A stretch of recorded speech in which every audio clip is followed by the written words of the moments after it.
नमस्कार।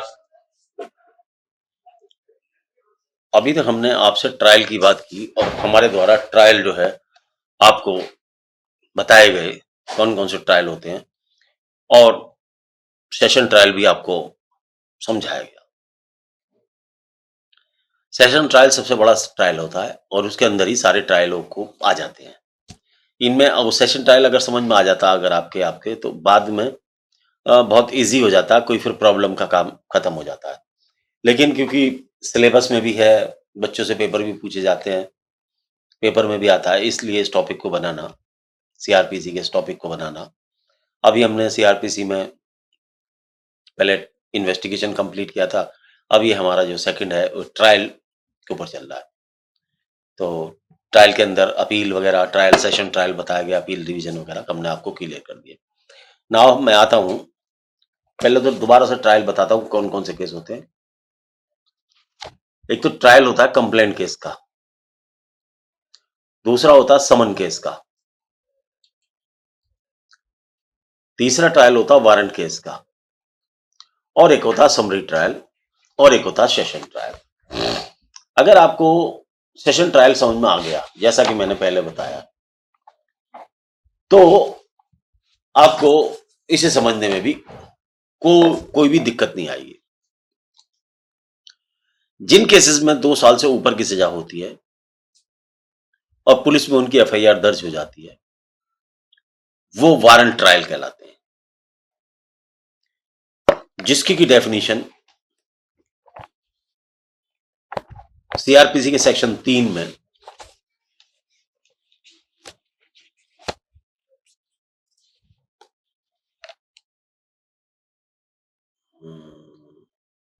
एक्स पर दी गई है, सॉरी जेड पर दी गई है।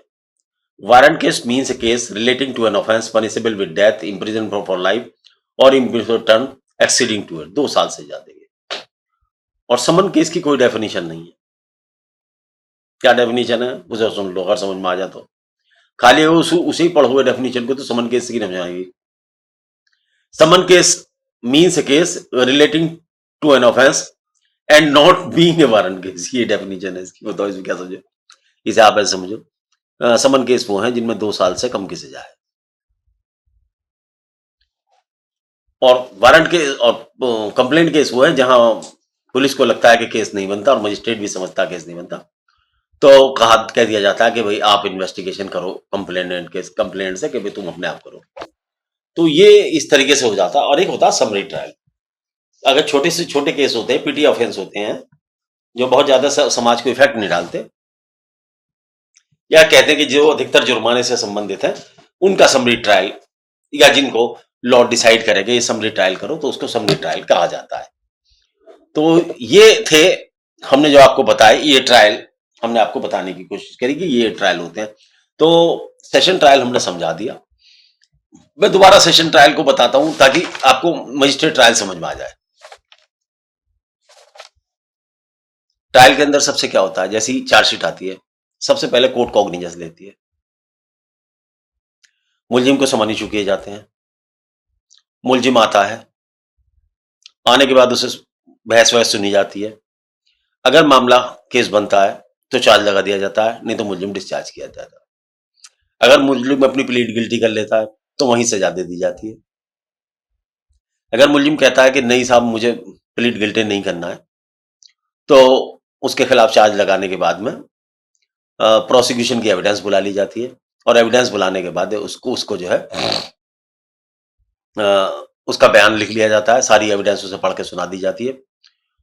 यदि वो डिफेंस देना चाहता है तो उसकी डिफेंस लेने के बाद में फिर बहस होकर फाइनल या तो कन्विक्शन हो जाता है या एक्विटल हो जाता है। अगर कन्विक्शन हो जाता है तो उसको 30 दिन में अपील करने का राइट होता है और उसे पॉइंट ऑफ सेंटेंस पर सजा कितनी दी जाए उस पर भी सुना जाता है और उसको कितनी सजा दी गई है, अगर वो जेल में रहा है तो वो उसमें से घटा दी जाती है जिस पीरियड में वो जेल में रहा है, तो वो उसकी अपील कर देता है। अगर मुलजिम को बरी कर दिया जाता है तो शिकायतकर्ता या सरकार भी अपील में जा सकती है हाई कोर्ट। अब अगर हम बात करते हैं पुलिस केस की, अभी तक हमने बताया आपको सेशन ट्रायल या ट्रायल ऑफ वारंट केस,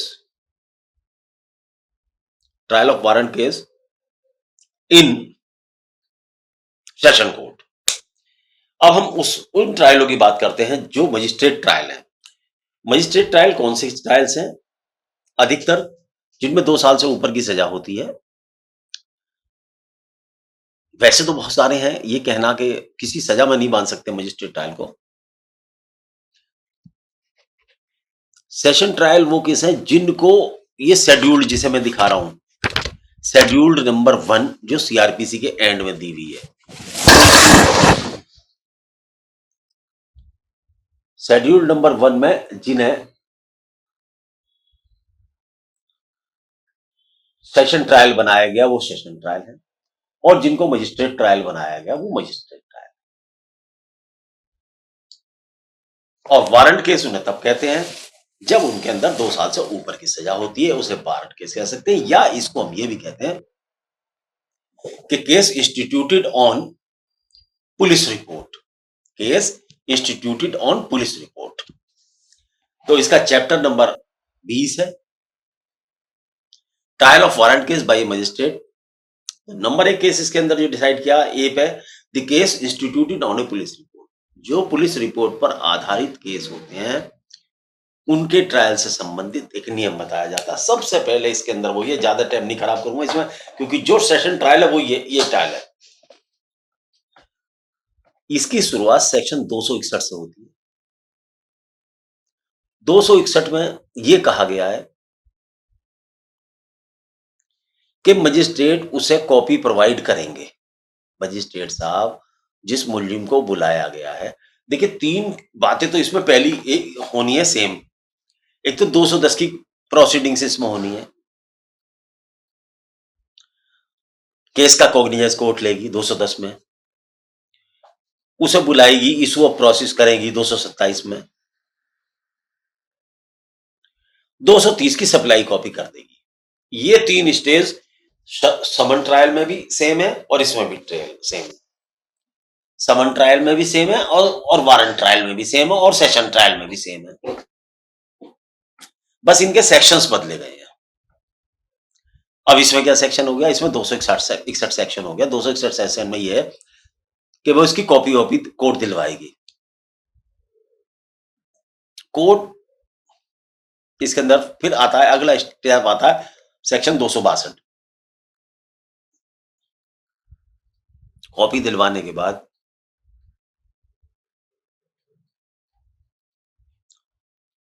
यदि मुलजिम यह कहता है कि वो निर्दोष है, तो वो कॉपी मिलने के 60 दिन के अंदर एक एप्लीकेशन देगा। सुन ले बड़ी गौर से, 60 दिन के अंदर एक एप्लीकेशन देगा कि साहब मैं निर्दोष हूं, मुझे डिस्चार्ज कर दिया जाए।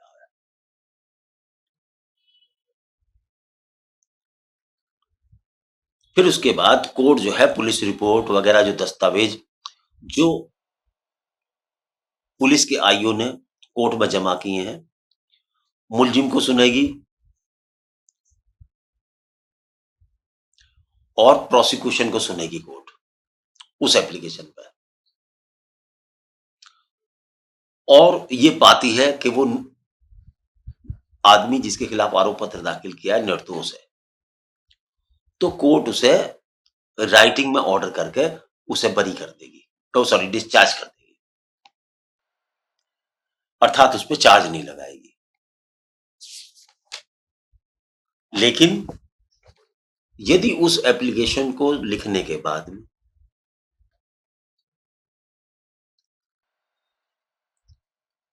अगर उस एप्लीकेशन को लिखने के बाद में कोर्ट को ये लगता है, कंसिडर करने के बाद में कि केस बनता है, तो कोर्ट सेक्शन 263 में चार्ज फ्रेम कर देगी। चार्ज का मतलब होता है कि मुलजिम को ये बताना कि तेरे खिलाफ क्या आरोप है। उसमें एक परफॉर्मा होता है, उसमें सबसे पहले कोर्ट अपना नाम लिखती है। जैसे मैं अंग्रेजी में बताता हूं, in the court of such and such. FIR number, state versus, किसके नाम है, स्टेट वर्सेस राजेश कुमार, रमेश कुमार, जो भी हो, उसके बाद अंडर सेक्शन पीएस। फिर मजिस्ट्रेट साहब लिखते हैं, I magistrate such and such, first class, second class, PS फलाना फलाना। ये सब लिखने के बाद में, ये लिखने के बाद में, I do hereby charge you that on such and such date you have committed such and such offense which is within the cognizance of this court, and you thereby committed offense under section such and such, such as I which is under my cognizance। उसके बाद में question पूछे जाएंगे उससे, do you plead guilty और claim trial. Question पूछा जाएगा, do you plead guilty और क्लेम ट्रायल। वो कहता है आई प्लीड गिल्टी, तो यहीं पर उसको सजा दे दी जाएगी, यहीं पर उसको सजा दे दी जाएगी। लेकिन यदि चार्ज बनाएगी कोर्ट, अगर चार्ज बनाएगी कोर्ट, तो उस चार्ज के परफॉर्मेंस पर उससे पूछा जाएगा, डू यू प्लीड गिल्टी और क्लेम ट्रायल। वो कहता है कि आई क्लेम ट्रायल, ये बोलेगा I do not plead guilty and claim trial. तो ये समझो वो पूरा केस कंटेस्ट करना चाहता है। तो यहां से ये जो चार्ज है, चार्जशीट मिलने के बाद में, और जो उनने 60 दिन के अंदर एप्लीकेशन दी है, चार्जशीट मिली, उसके 60 दिन के अंदर उनने 262 में एप्लीकेशन दी कि जी मुझे डिस्चार्ज कर दिया जाए। उस पर उसकी सुनवाई हुई। तो ये जो 60 दिन का पीरियड है, तो उस 60 दिन के पीरियड में जिस दिन आरोप पत्र पर पहली सुनवाई होगी, उसके 60 दिन के अंदर कोर्ट को ये ऑर्डर करना पड़ेगा, चार्ज लगाने का ऑर्डर करना पड़ेगा। आप समझ रहे हैं? 60 दिन में वो एप्लीकेशन देगा, के अंदर एप्लीकेशन दे सकता है, उस पर सुनवाई होगी। उस सुनवाई की जो पहली तारीख होगी, उससे 60 दिन के अंदर ये कोर्ट को डिसाइड करना पड़ेगा कि चार्ज लगाए या ना लगाए। अब उसके खिलाफ ये चार्ज लग जाता है। अगर चार्ज लग जाता है उसके खिलाफ,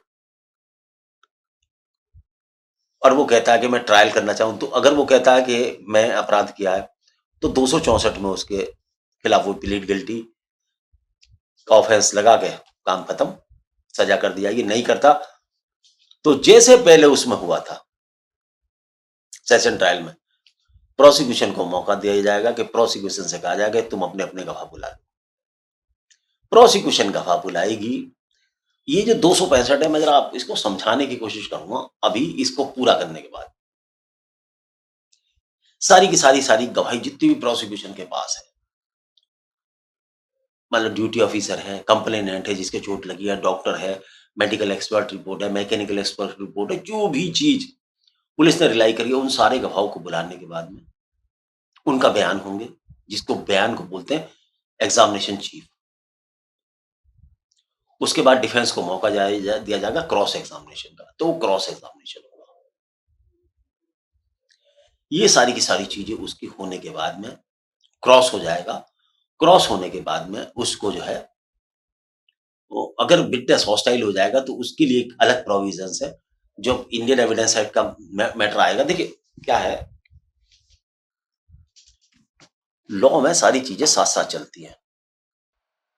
ट्रायल के अंदर आईपीसी साथ साथ चलेगी, भारतीय नागरिक सुरक्षा साथ साथ चलेगी, और साथ साथ ही इंडियन एविडेंस एक्ट भी चलेगा। इसीलिए आपको जब स्टूडेंट होते हैं तो तीनों चीजें इसीलिए पढ़ाई जाती है कि आपको इन सब का पता होना चाहिए। अब यहां क्या है कि मैं आपको सीआरपीसी समझा रहा हूं, अब यहीं पे मैं इंडियन एविडेंस आपको बताऊं तो आपको बड़ा फायदा देगा। लेकिन अगर मैं अलग अलग बताऊंगा तो आप रिल जाओगे। तो यही मैं आपको अभी बताऊंगा। तो ये जो 265 है, इसके अंदर 3 कार्रवाई होती है। एग्जामिनेशन चीफ होता है उसका, फिर क्रॉस किया जाता है उसे, और यदि कोई गड़बड़ होती है तो री एग्जामिनेशन होता है। तो इसी ये पूरा होने के पोर्शन फिर उसको जो है उसका बयान लिख लिया जाता है कि भाई सारी गवाही उसे बताई जाती है, होती उसके साथ ही है, लेकिन एक प्रोसीजर है, बताई जाती है। फिर 266 में उससे क्वेश्चन पूछे जाते हैं। क्वेश्चन पूछने के बाद में यदि वो कहता है कि भाई क्या कहना है आपको, तो उसको मौका दिया जाता है 266 में कि वो अपनी डिफेंस में जो कुछ कहना चाहे वो कहे।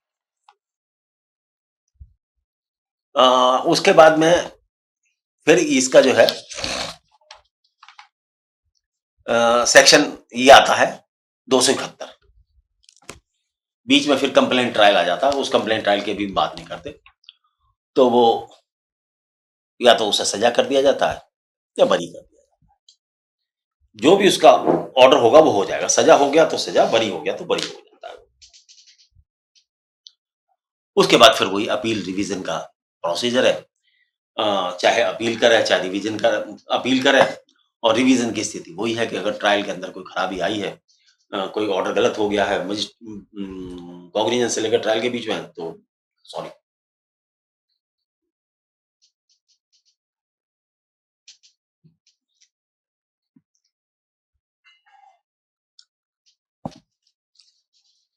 तो ये रहा आपका मजिस्ट्रेट ट्रायल। दोबारा से रिकैप्चुलेट करता हूं, दोबारा से बताता हूं। सबसे पहले मजिस्ट्रेट ट्रायल में कॉग्निजेंस, दूसरे मुलजिम को बुलाना, प्रोसेस शुरू करना, 230 में कॉपी सप्लाई कर देना, 60 दिन के अंदर मुलजिम एप्लीकेशन देगा कि साहब मेरे खिलाफ चार्ज नहीं बनता। उस पर दोनों पार्टी को, सरकारी वकील को और मुलजिम को सुनने के बाद में उसे या तो डिस्चार्ज कर देना या उसके खिलाफ चार्ज लगा देना। 262 में उसके खिलाफ, सॉरी, 263 में चार्ज लगा देना। चार्ज के बाद जो है मौका देना प्रोसिक्यूशन को, प्रोसिक्यूशन की सारे एविडेंस इकट्ठे लेना, उसमें एग्जामिनेशन चीफ और क्रॉस एग्जामिनेशन कराना।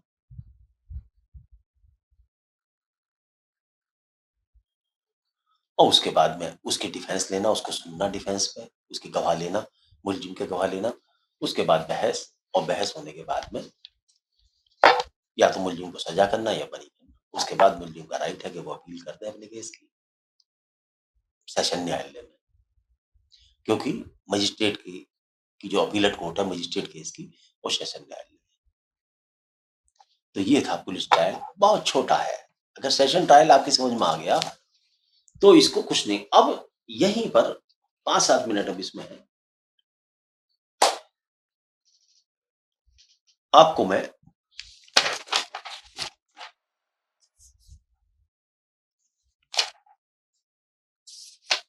यहीं पर समन ट्रायल बता देता हूं।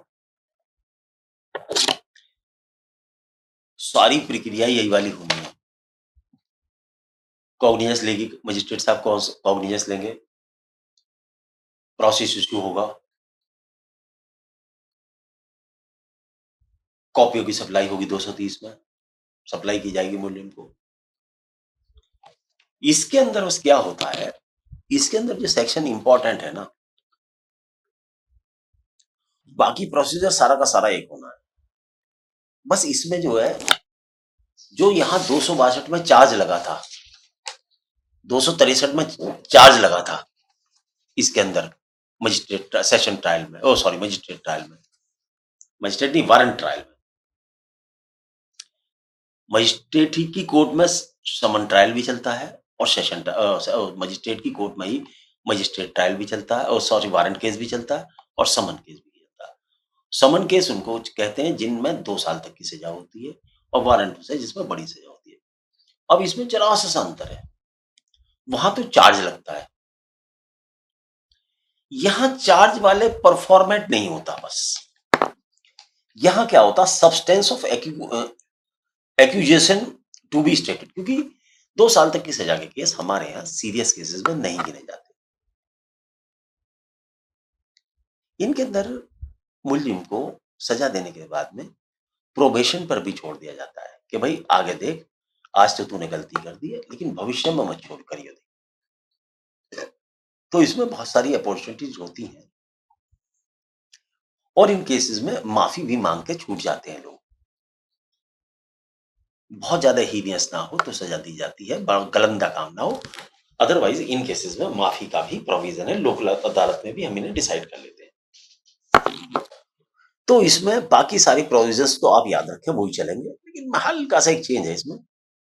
इसमें चार्ज नहीं लगता और ना ही इसमें डिस्चार्ज किया जाता है। अब जैसे मैं पढ़ देता हूं इसको।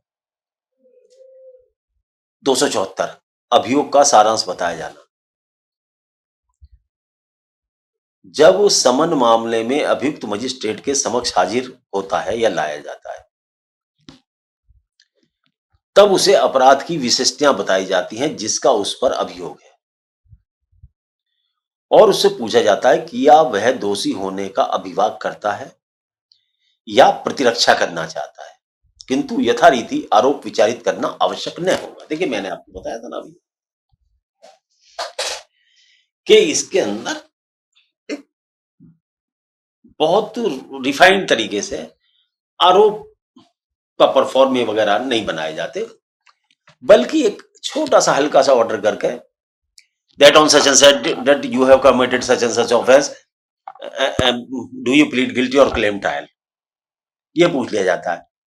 यू नोटिस, ऐसे करके नोटिस एक परफॉर्म होता है नोटिस का कि भाई आपको नोटिस दिया जाता है कि आप देखिए, आप बताइए कि आपके खिलाफ ये आरोप है, क्या आप क्या कहना चाहते हैं, उससे ये पूछ लेता है। परंतु मजिस्ट्रेट अभियुक्त को आधारहीन समझता है तो वह ऐसे कारणों में से अभिलिखित करे जाएगा, अभियुक्त को निर्मुक्त कर देगा।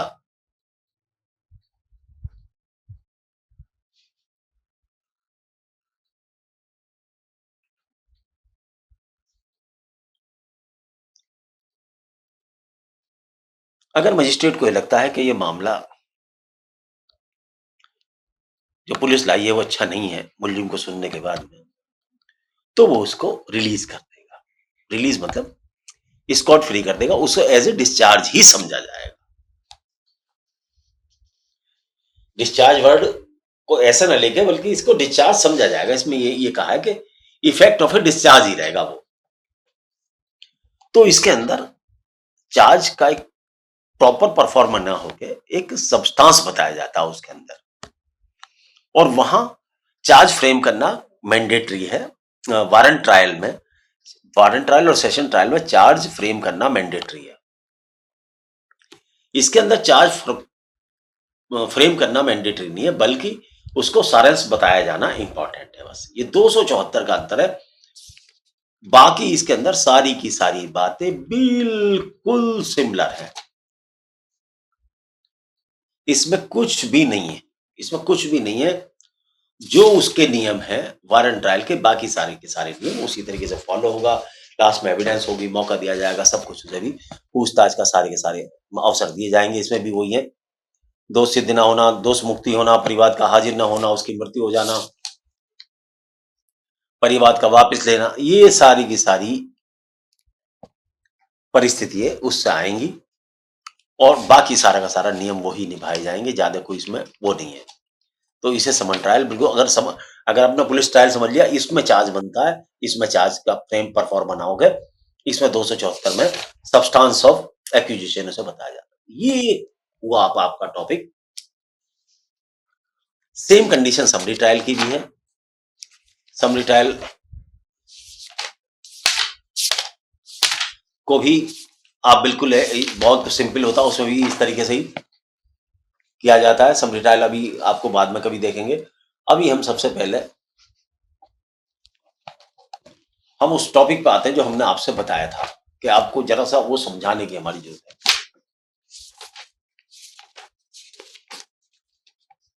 यहां मैं आपको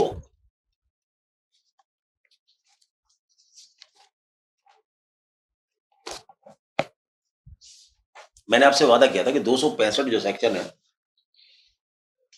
प्रोसिक्यूशन ऑफ एविडेंस, एविडेंस होती क्या है, एविडेंस रिकॉर्ड कैसे की जाती है, ये क्वेश्चन मुझे बताना बहुत जरूरी है कोर्ट में।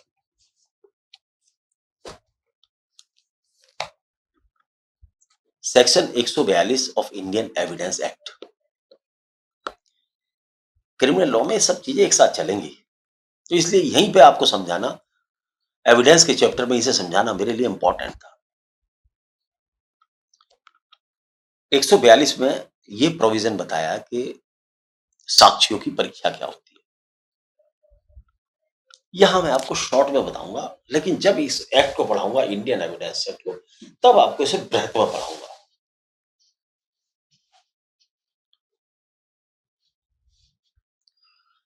जिस जब किसी विटनेस को जो व्यक्ति बुलाता है और उसे कोर्ट के सामने पेश करता है, और कोर्ट जब उसकी परीक्षा करती है, अर्थात उसका बयान लिखती है, तो उस परीक्षा को मुख्य परीक्षा कहते हैं, और अंग्रेजी में उसको कहते हैं, पढ़ता हूं दोबारा से, the examination of a witness by the party who calls him shall be called his examination in chief।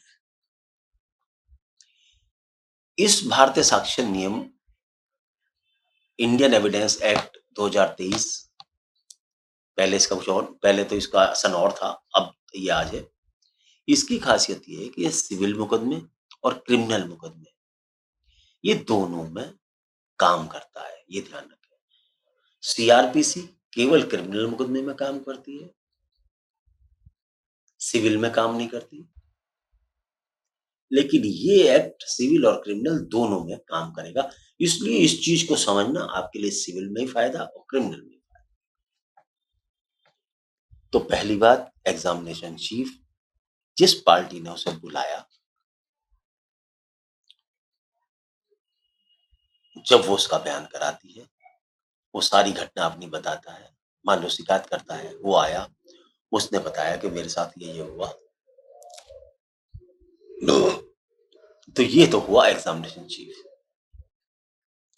उसके एग्जामिनेशन चीफ के बाद में उसको सरकारी वकील से, दूसरी पार्टी से, मुलजिम से कहा जाता है कि तुम अपने वकील को बुलाओ, तुम्हारा वकील उससे क्वेश्चन पूछेगा। तो वो उससे क्रॉस एग्जामिनेशन करते हैं, उससे क्वेश्चन पूछते हैं अपने मुलजिम को बचाव के लिए। अब क्या क्या क्वेश्चन पूछे जाएंगे, ये इस समय बताने का मामला नहीं है, ये तभी बताया जाएगा जब ये टॉपिक हम लेंगे। अभी तो सिर्फ इतना बताना। तो जब दूसरी पार्टी उससे क्रॉस एग्जामिनेशन करती है, तो वो उसे क्रॉस एग्जामिनेशन कहते हैं। The examination of a witness by the adverse party, अर्थात मुलजिम पार्टी के द्वारा, shall be called his cross examination. किसी भी मुलजिम को बिना क्रॉस एग्जामिनेशन का मौका दिए सजा नहीं की जा सकती है। ये एक बेसिक लॉ है इंडिया का। इंडिया कहती है, इंडियन कॉन्स्टिट्यूशन कहता है कि हर व्यक्ति को अपना बचाव रखने का अधिकार है, इसीलिए वकील दिए जाते हैं सरकारी खर्चे पे। यही बता दूं, जिस व्यक्ति पर पैसे नहीं है, वो जज साहब से रिक्वेस्ट कर सकता है कि मुझे मुफ्त में वकील दिया जाए। और एक फंड होता है हमारे यहाँ सरकारी, और एक पद होता है एमिकस क्यूराई, एमिकस क्यूराई, न्यायालय का मित्र। ऐसे लोग जो लोगों की, गरीब लोगों की सेवा करने चाहते हैं, न्याय के मित्र कहलाते हैं, और उनको एमिकस क्यूरी माना जाता है, और उनको कुछ फीस कोर्ट के द्वारा दी जाती है। तो ये तो रहा क्रॉस एग्जामिनेशन, पहले एग्जामिनेशन चीफ, फिर क्रॉस एग्जामिनेशन।